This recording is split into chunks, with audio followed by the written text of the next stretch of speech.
Hello everyone, welcome to our YouTube channel. We are discussing class 8 Odisha Adarsh Vidyalaya, subject ICT, chapter number 1, Information Threats and Security.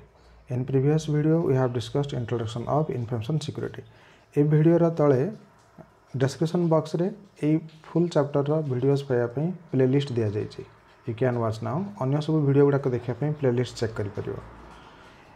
In this video, we will discuss how to secure or protect your information. तुम computer रे थिबा information को तुम किपरि ताको secure करबा बा सुरक्षित करके रखिबो.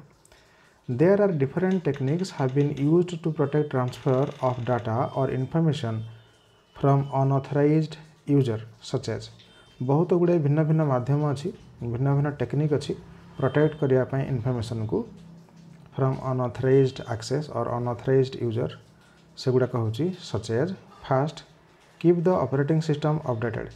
हमारा जो ऑपरेटिंग सिस्टम को आमे अपडेट रखा पड़ो. Second point is use A firewall.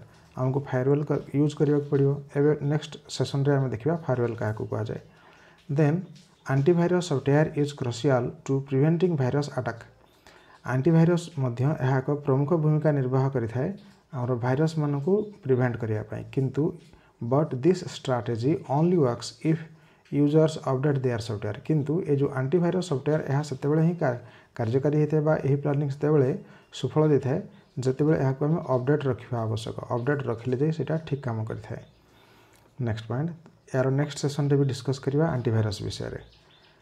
Next point is know that the only way a virus spreads is either by launching an infected file or by booting an infected disc.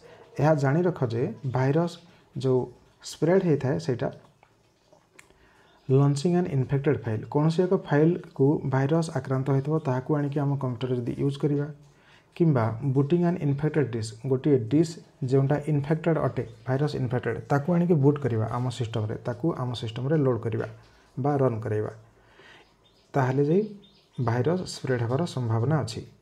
You can not gate A virus by simply being online और by reading email. तुम केवल जदि email open करके पढ़िबो किंबा तुम simply online वर्तमान अच्छा internet रे ताहले वायरस अटैक करि पारिबो नहीं बा वायरस अटैक करबा संभावना न थाए.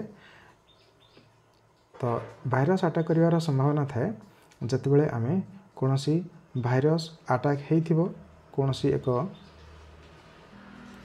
इन्फेक्टेड फाइल किंबा इन्फेक्टेड डिस्क को जतबेले आम कंप्यूटर रे रन करांती. नेक्स्ट वीडियो रे देखिबा टाइप्स ऑफ इंफॉर्मेशन सिक्योरिटी.